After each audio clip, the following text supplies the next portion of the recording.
It's a hard one. I've always just kind of shrugged my shoulders and thought, well, you can't figure everything out. But if Gideon is the poster child for fear, Jephthah's got to be the poster child for making bad decisions. If you've ever made a stupid decision in your life and felt the painful consequences of that decision, then this story's for you. First, let's catch up on the history of Israel leading up to the time of Jephthah. We get to the end of the sin cycle with Gideon. The people have peace.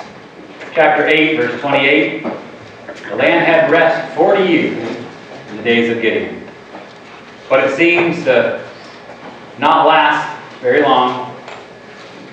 Verse 33 says, as soon as Gideon died, the people of Israel turned again and whored after the Baals. The people of Israel did not remember the Lord their God, who had delivered them from the hand of all their enemies on every side. So Abimelech rises up to judge Israel, but his time is not very peaceful. Abimelech rules over Israel for 3 years, and God sent an evil spirit between Abimelech and the leaders of Shechem. The leaders of Shechem dealt treacherously with Abimelech, that the violence done to the 70 sons of Gideon might come, and their blood be laid on Abimelech their brother, who killed them, on the men of Shechem, who strengthened his hands to kill his brother. The next judge after Abimelech is pretty easy. After Abimelech there arose to save Israel Tola,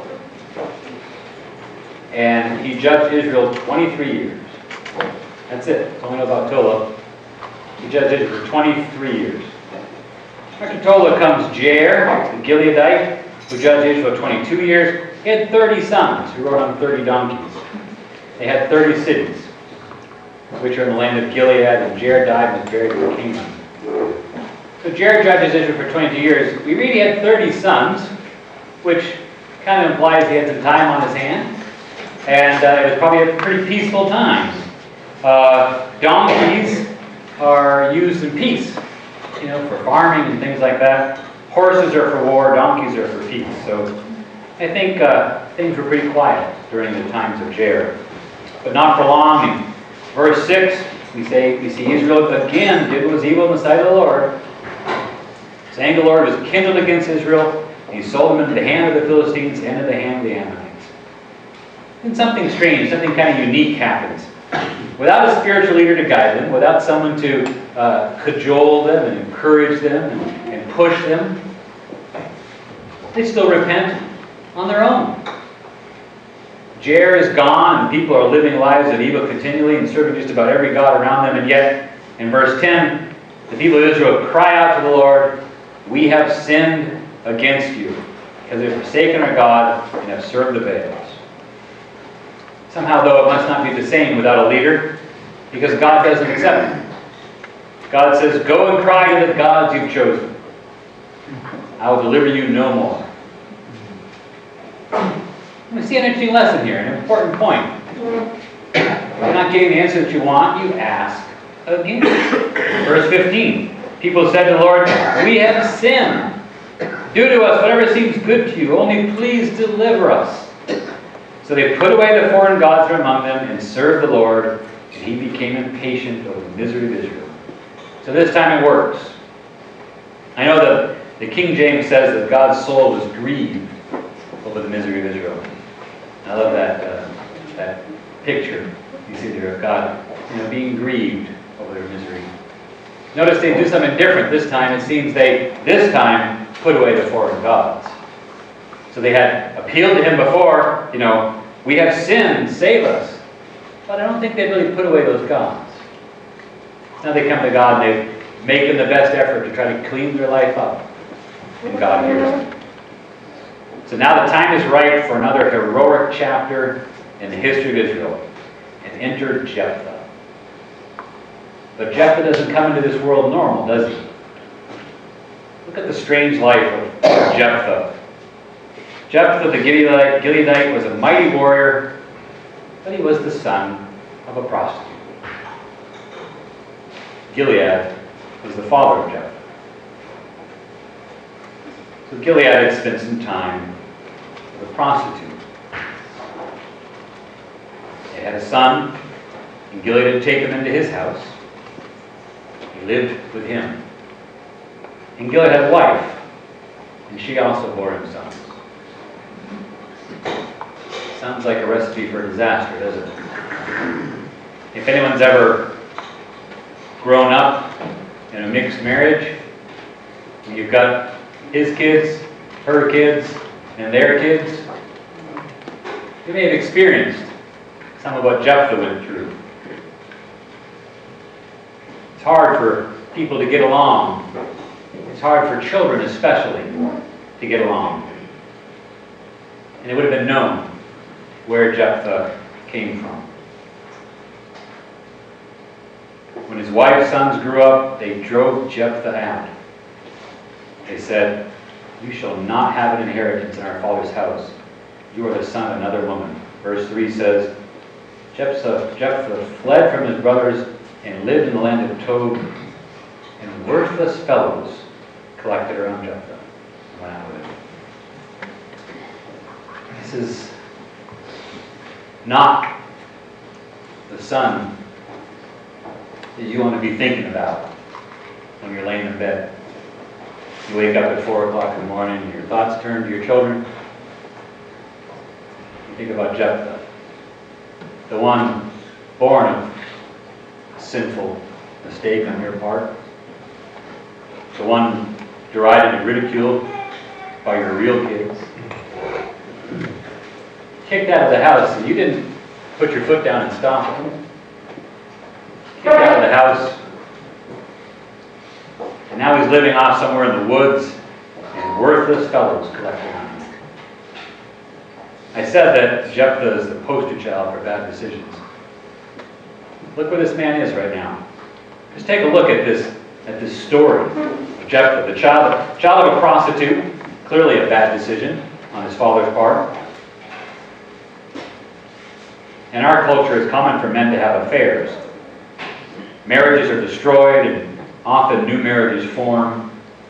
Often there's children involved. A modern family is a reality of the world we live in. We can't change it. We can't set up rules against it. We have to learn to love and accept all the children in our ecclesia and our life, and help them come to learn about God and His ways, no matter how they came into this world, who their parents were, what mistakes they made, how they're blonde and all their brothers and sisters are redheads.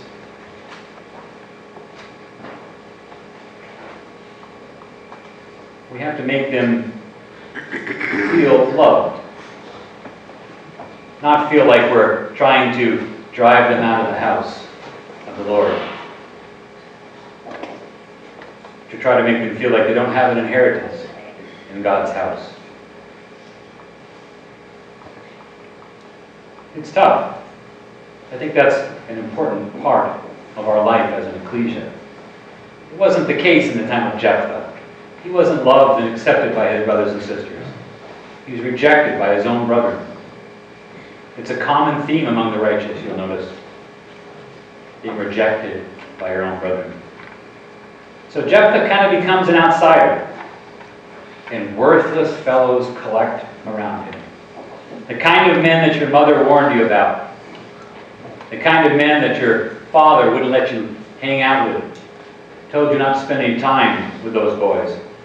My dad used to say, if you run with dogs, you'll get fleas.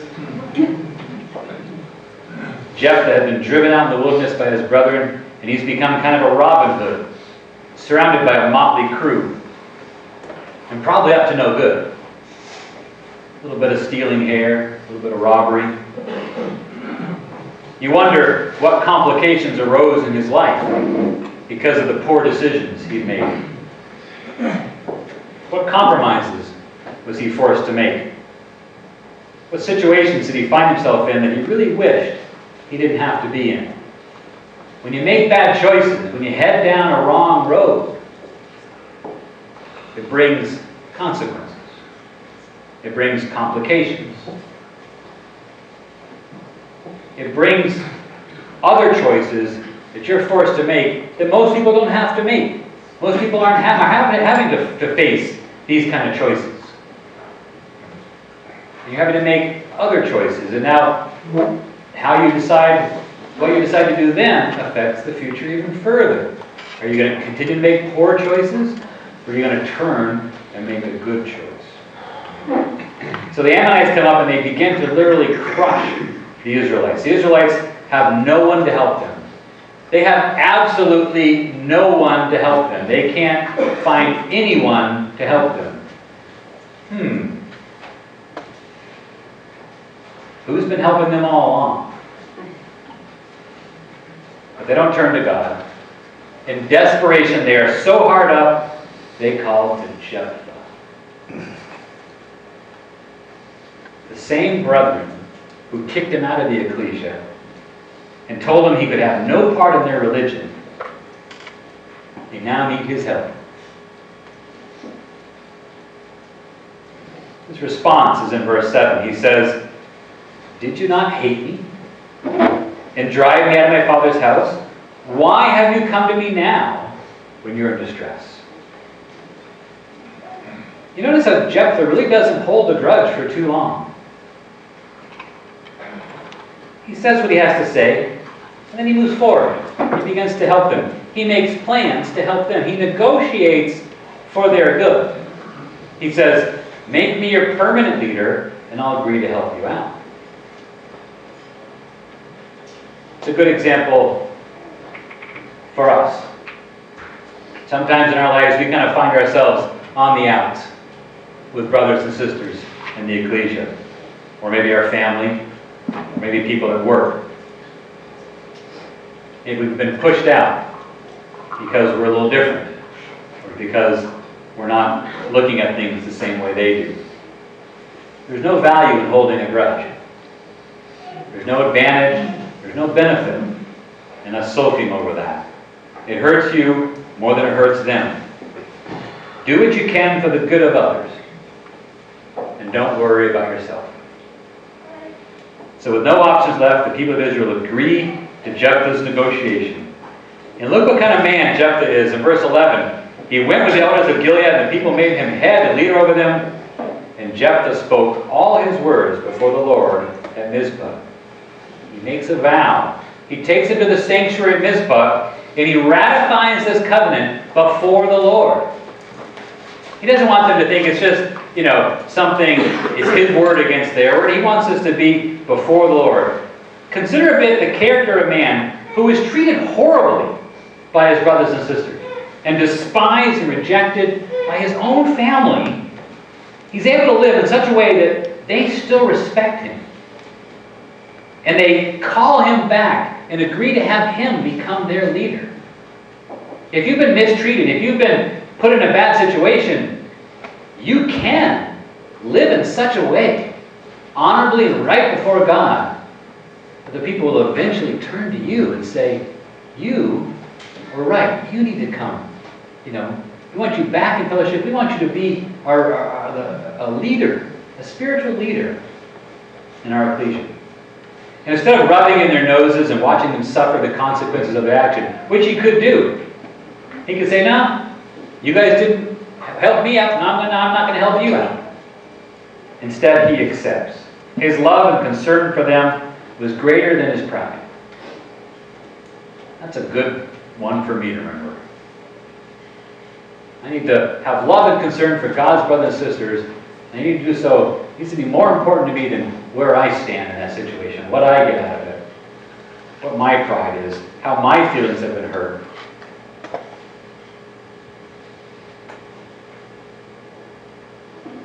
His love and concern was greater than his desire to get revenge for the poor way he'd been treated. Revenge is useless. It's sinful. And Jephthah seems to know that. But if you've driven me out, I spent my whole life making your life miserable. And I've become your enemy forever. And I never would have agreed to help you out in your time of need. But thankfully, Jephthah wasn't like me. Consider how he also patiently tries to reason with the Ammonites, with the enemy. Instead of attacking right away, he sends a delegation to negotiate. He sent messengers to the king of the Ammonites and said, "What do you have against me that you have come to fight against my land?" And the king of the Ammonites answered the messengers of Jephthah, "Because of Israel, I'm coming up from Egypt, took away my land from the Ammon to the Jabbok to the Jordan. Now therefore restore it peacefully." Jephthah patiently tries to explain to them the truth. Israel asked permission to pass through the land, but they refused. So our only recourse was for us to come in and conquer the land. And by the way, it was the Amorites who took it from you, it was the Amorites who took the land from, not you Ammonites. And we've had this land for over 300 years. He tries to reason with them. But remember what we did to Balak, king of Moab, when he tried to take the land? Are you sure you want to come try to take this? Oh, and one more thing. One more thing, he says. We have God on our side. Will you not possess what Chemosh your God gives you to possess? And all the Lord our God has dispossessed before us, we will possess. One thing comes out in Jephthah's negotiation with the Ammonites is he knew his Bible. He had the history of his people hundreds of years before he was born right at his fingertips. He was able to talk about things that happened hundreds of years ago. He had a deep sense of reverence for what God had done with his people. He understood God's plan for Israel. And more importantly, he understood that he was now playing a part in that plan. But the king of Ammon wasn't really interested. He wasn't wanting to talk. He wasn't interested in diplomacy. The king of Ammonites did not listen to the word of Jephthah. So, we see this happen again. The Spirit of the Lord was upon Jephthah. As it had on Othniel and Gideon before him, the Spirit of the Lord comes and it clothed itself in Jephthah. Jephthah crosses through Gilead and Manasseh on a recruiting trip, and he stops again at the sanctuary of Mizpah. And there he makes a vow to the Lord. And from that vow comes our lesson today. Little is said of the victory. All we know is that the Lord gave a great victory that day to Jephthah. Even though we see later on that Jephthah had a very small army, the Ammonites were routed and pursued for many miles. And like in many of the stories of the Judges, it's not about the amount of men in the fight. It's about the amount of faith in the men. It's about God delivering them. God going before to fight the battle for them. Jephthah was a faithful man, and God worked through him to accomplish a devastating victory against the Ammonites. Jephthah was able to return to Mizpah fully satisfied that he had accomplished what he had promised to attempt. But now, his vow is due. Remember Jephthah's vow? Let's take a look at that. Chapter 11, verse 30. Jephthah made a vow to the Lord and said, "If you will give the Ammonites into my hand, then whatever comes out of the doors of my house to meet me when I return in peace from the Ammonites shall be the Lord's. And I will offer it up for a burnt offering." So Jephthah crossed over the Ammonites to fight against them, and the Lord gave them into his hand. Verse 33. And he struck them from Aroer to the neighborhood of Nimmath, 20 cities, and as far as Abel-Keramim, with a great blow. So the Ammonites were subdued before the people of Israel. Then Jephthah came to his home in Mizpah, and behold, his daughter came out to meet him with tambourines and with dances. She was his only child. Besides her, he had neither son nor daughter. And as soon as he saw her, he tore his clothes and said, "Alas, my daughter, you have brought me very low. You have become the cause of great trouble to me. For I have opened my mouth to the Lord, and I cannot take back my vow." When you read this, what's the first thing that comes to your mind? First thing that comes to my mind is, what were you thinking? What were you thinking? Which, by the way, is not a helpful thing to say to someone when they come to you and tell you about their problem. I made a stupid decision. I did this. I sent my money to Nigeria because the guy promised me $40 million. What were you thinking? It's not a really helpful thing, but that's what I asked when I see this story of Jephthah. And we don't know. There's lots of theories. Everyone has an idea. I have an idea, but we don't really know. We obviously don't know what he was thinking. I think this is one of the most discussed problems in all of Judges. I've heard all different kinds of theories, and I suppose you've heard lots of them yourself. To my mind, it's clear that Jephthah was expecting to give to God, in fulfillment of his vow, a person, not an animal. Look what he said in that first verse. Whatever comes out from the doors of my house to meet me shall be the Lord's. What kind of animal do you think he was expecting to come out of the doors of his house? Are sheep or goats or bulls inside of his house going to come running out to meet him? I don't think so. Maybe a dog, like a golden retriever. But dogs weren't in people's houses back then. The only acceptable offerings to God were sheep, and goats, and bullocks, or pigeon. Do you really think that he expected one of those to come out to meet him upon his victorious return? What's he thinking? I don't think we can understand it. We do know he only had one child. That's what verse 34 said. She was his only child. But he was a wealthy man, so maybe he expected a servant to be the first one out of the house. I don't know. What we do know is the kind of person he was. He might have spoken foolishly. He might have said this vow in a moment of haste, without thinking through all the consequences, flush with the idea of being successful in this battle. He's a faithful man. Look at his response when she comes out in verse 35. I cannot take back my vow. That is who Jephthah is. That's who Jephthah is remembered for. This last phrase shows what a sterling character Jephthah had. I cannot take back my vow. No matter what happens, his vow to God has to be performed. To me, I think that's the lesson of Jephthah. It doesn't matter what he was thinking, what he was intending, whether she was going to go worship in the temple service or whether he was actually going to sacrifice her. None of that really matters. To me, this is the lesson. The great things can happen if we're faithful to our vows, even if they're bad choices. Even if we make poor choices.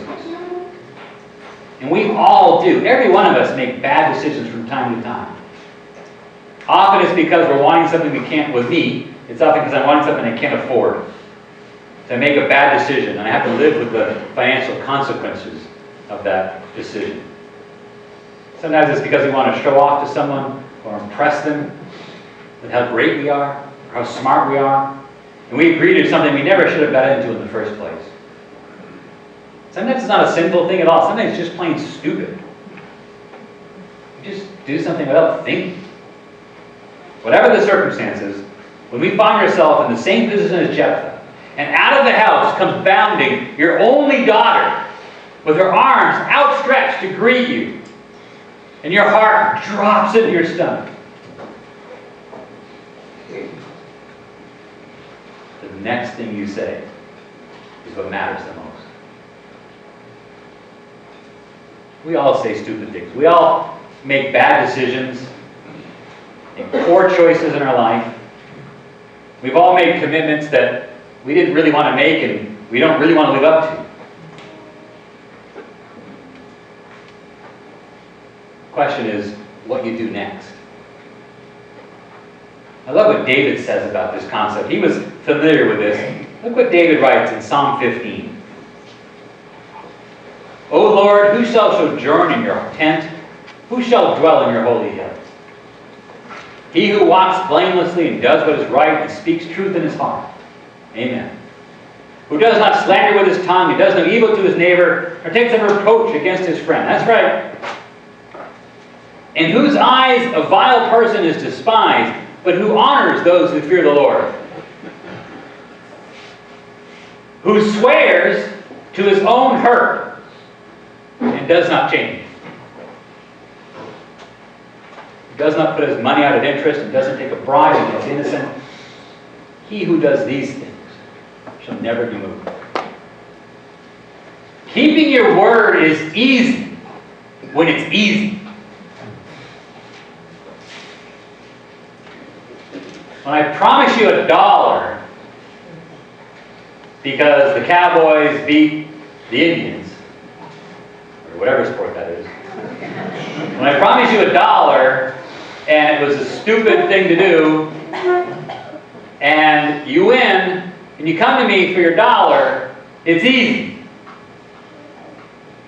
When we start adding zeros to that, it's not that easy. Keeping your word when it hurts is what defines us as a person. What is the reward for the man who swears to his own hurt and does not change? The man who keeps his oath even when it hurts? They get to dwell in the Lord's sanctuary. They get to live on the Lord's holy hill. They will never be shaken. He who does these things shall never be moved. That's the lesson from Jephthah. That lesson from Jephthah is quite eye-opening. It's not about how bad your decisions are. It's not about why you made it, or you were tricked into making it, or they didn't give you the right information. It's about how you deal with it after it's over. What you do next. We all make poor choices. But then what happens? Are we honorable and faithful? Do we live up to what we committed ourselves to? Or do we scramble around trying to get out of what we committed ourselves to? Try to massage the words, or find some legal way out. I'm quite experienced at making bad decisions. Some of them were just stupid decisions. Some of them were outright sins. A lot of them, though, were not necessarily sinful, but they weren't actions you'd be proud of. I didn't want people to find out about it. It wasn't really a sin, but I want you to think that I'm dumb.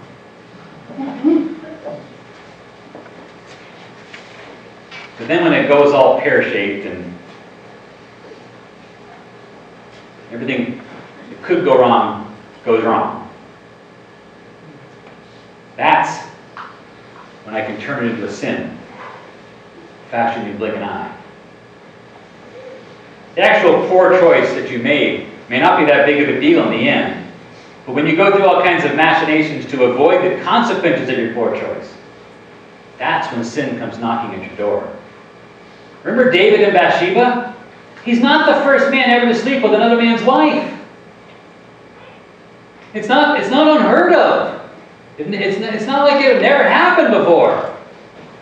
You're up on the roof, you look down, she's naked, she's beautiful.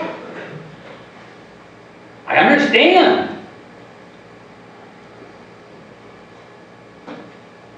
No one would defend what he did. No one would think what he did is right. You'd never encourage it. We're also not blind enough to realize that it doesn't happen all the time. David made a poor choice. And he fell to a very common sin. But it's what he does after that really hangs him. Jumping through all those hoops to try to get Uriah to sleep with his wife. And finally giving up. And effectively ordering Uriah's assassination. If a man is blessed for swearing to his own hurt and not changing, then think of what the punishment is for a man who swears to his own hurt and then does everything possible to try to get out of his responsibilities.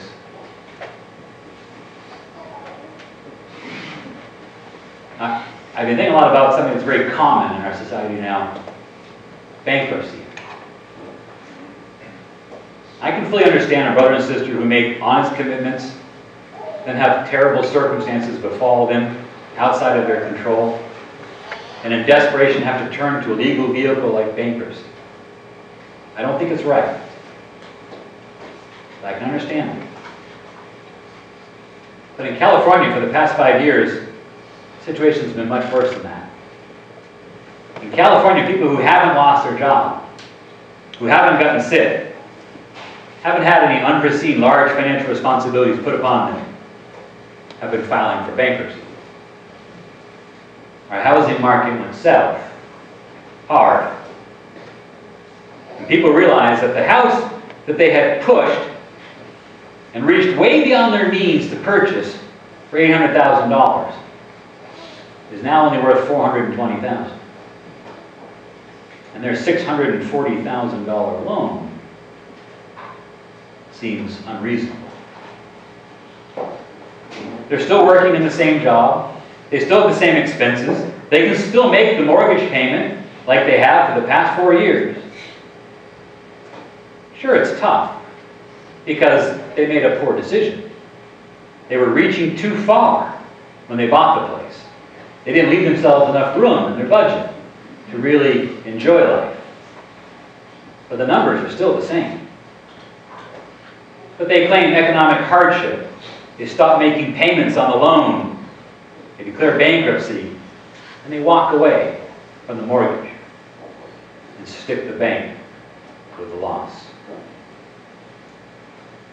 Think what that says. You made a commitment. You effectively swore an oath you would pay back the money that you borrowed. But because it hurts, you change. That's not the kind of person that God calls us to be. It's not the kind of person that Jephthah was. What kind of person was Jephthah? The kind of person who made a bad decision once or twice in his life? Sure. But he was faithful. Back to Hebrews 11, our third time today. What more shall I say? For time to fail me to tell of Gideon, Barak, Samson, and Jephthah. Jephthah. Hebrews 11, the faith chapter. When I say Jephthah, is your first thought faithful? No, let's be honest. Your first thought is foolish decisions. We've all made poor choices in our life. We've all shown an incredible lack of faith at times and made decisions that didn't reflect our true beliefs or our true commitment to our Heavenly Father. Well, what happened next? That's what matters. What happens next? That's what God cares most about. God doesn't get too worried about you being stupid and making poor choices. He knows you do that. He knows you're like that. God is concerned about what you do next. Do you live up to your word? Or do you find ways to twist your own words, to renegotiate on your commitments, to cheat or steal or lie or have someone assassinated to get yourself out of your problem? Or do we swear to our own hurt and change not? That's what Jephthah did. Jephthah was faithful. He was a man of his word. Sure, he was a man. He did things that he realized later on he shouldn't have done. He said things in the heat of the moment that he dreadfully regretted later on. Just like you have, just like I have. But when the problem came walking out of the tent to literally face him in the face, he didn't go back on his word. He said, I've opened my mouth to the Lord, and I cannot take back my vow. That's what I want to do next time I make a poor choice in my life. I don't want to compound the problem by making it worse and filling my life with even more sins in a vain attempt to get out of the consequences of my poor decision. I want to be known as a man of faith. I want to be like Jephthah. I pray that God works through each one of us to show ourselves true in that moment of your greatest mistake. That's the example of Jephthah. Not foolishness, but faithfulness.